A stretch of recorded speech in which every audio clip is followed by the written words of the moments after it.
खासदार वर्षा गायकवाड बोलतात, थेट तिकडे जातोय. मोठ्या प्रमाणामध्ये जे मुलांचं नुकसान झालं त्याच्यामध्ये मुलांना मला या क्षेत्रामध्ये बोलायचंय. काम केलेलं आहे शिक्षण क्षेत्रामध्ये काही मंडळी घुसलेली आहे. शिक्षण क्षेत्राला दिवसेंदिवस आपण त्या ठिकाणी वेगळा मार्ग दाखवण्याचा काही लोकांचा प्रयत्न. अशा वेळेला मुलांच्या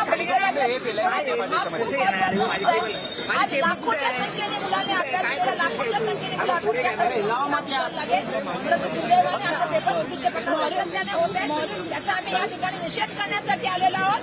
देशाच्या पंतप्रधानांनी त्याची जबाबदारी घेतली पाहिजे आणि येणाऱ्या काळामध्ये ते जगात युद्ध थांबवण्याचं काम करतात, पण देशामधल्या पेपर फुटल्या थांबवण्यामध्ये ते असफल राहिलेले आहेत हे त्यांनी स्वीकार केलं पाहिजे. हिंदी में जानना चाहेंगे.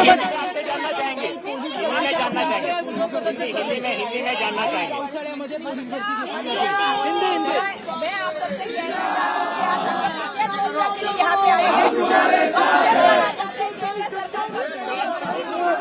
जिस तरह से आपने बच्चों के भविष्य के साथ खेलने का काम किया है. पूरा साल बच्चे इस परीक्षा की तैयारी करते हैं. परीक्षा के मामले में लोगों ने पहले भी तकरार की.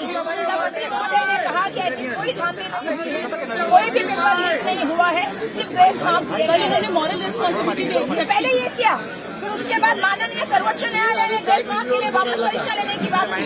अब जाके उन्होंने एक्सेप्ट किया है कि इस तरह की धांधली हुई है. और मैं ये बोलना चाहती हूँ कि उन्होंने एक्सेप्ट किया कि पेपर लीक हुआ है, लेकिन उतने में जो बच्चों का नुकसान हुआ है, जो पेरेंट्स और बच्चे इसमें मेहनत करके उनका नुकसान हुआ है, मॉरल रिस्पॉन्सिबिलिटी लेनी चाहिए और उन्होंने रेजिग्नेशन देना चाहिए. डार्क नेट में छोड़िए, 4 घंटे पहले बच्चों के पास ये पेपर उपलब्ध है. ये बच्चों ने एक्सेप्ट किया है. तो ये पेपर की जो धांधली हुई है, और लगभग पिछले साल में 100 से ज्यादा ऐसे पेपर, जैसे पुलिस भर्ती का इन्होंने बात किया, हमारे तलाटी की भर्ती में बीच में हुआ, उस तरह से व्यापक का बड़ा घोटाला सबको मालूम है कि मध्य प्रदेश में हुआ. ये बच्चों के भविष्य के साथ जो खिलवाड़ हो रहा है, उसकी नैतिक जिम्मेदारी देश के प्राइम मिनिस्टर जी को भी लेनी होगी. और बिल्कुल मुझे लगता है कि शिक्षा मंत्री ने भी लेनी होगी. बिल्कुल आप सही कह रहे हैं कि मोदी जी चुप क्यों? जब वो देश के पूरे दुनिया के युद्ध बंद कर सकते हैं, उनको शांतिता कर सकते हैं, तो अपने पेपर को क्लीन करने से क्यों नहीं बचा सकते? आप शिक्षण मंत्री भी रह चुकी थी. बिल्कुल मैं बोलना चाहती हूँ कि मैं शिक्षा मंत्री, जैसे मैंने थोड़ी देर पहले भी कहा कि मैं शिक्षा मंत्री जो रह के काम करके आई हूँ. शिक्षण क्षेत्र में कुछ लोग घुसने का काम कर रहे हैं, एक विचारधारा करके एक अलग चीजों को करने का काम कर रहे हैं. कहीं ना कहीं एजुकेशन को जो है वो इम्पार्शियल होना चाहिए, पॉलिटिक्स से बाहर रहना चाहिए. मतलब मैं देख रही थी कि बेटी बचाओ बेटी पढ़ाओ भी लिखने को नहीं आ रहा है. ऐसे सिचुएशन में हम लोग जहाँ चल रहे हैं, मुझे सबसे ये अपेक्षा है कि इसकी पूरी जिम्मेदारी लेनी चाहिए. आज लाखों बच्चों का नुकसान हुआ है, पूरे साल की मेहनत जो है वो बेकार गई है. उसकी जिम्मेदारी लेके जो है उनको इस्तीफा देना चाहिए. ये हमारे आज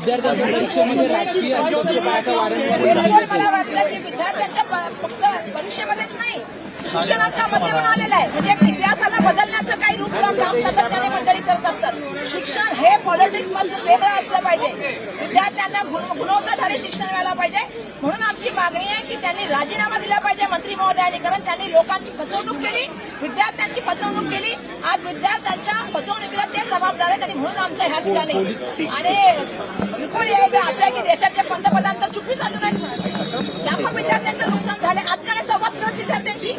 त्यामुळे आमची अपेक्षा आहे की त्यांनी या ठिकाणी जबाबदारी स्वीकारली. हे तर असं आहे की त्यांना खाऊ घाला खावणे दूंगा आणि सगळेजण तुम्हाला माहिती आहे की काय चाललेलं.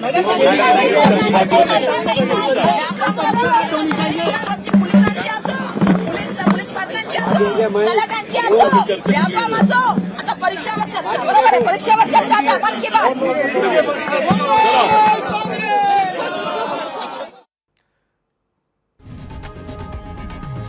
लोकशाही मराठी ऐका, पहा, जागरूक रहा.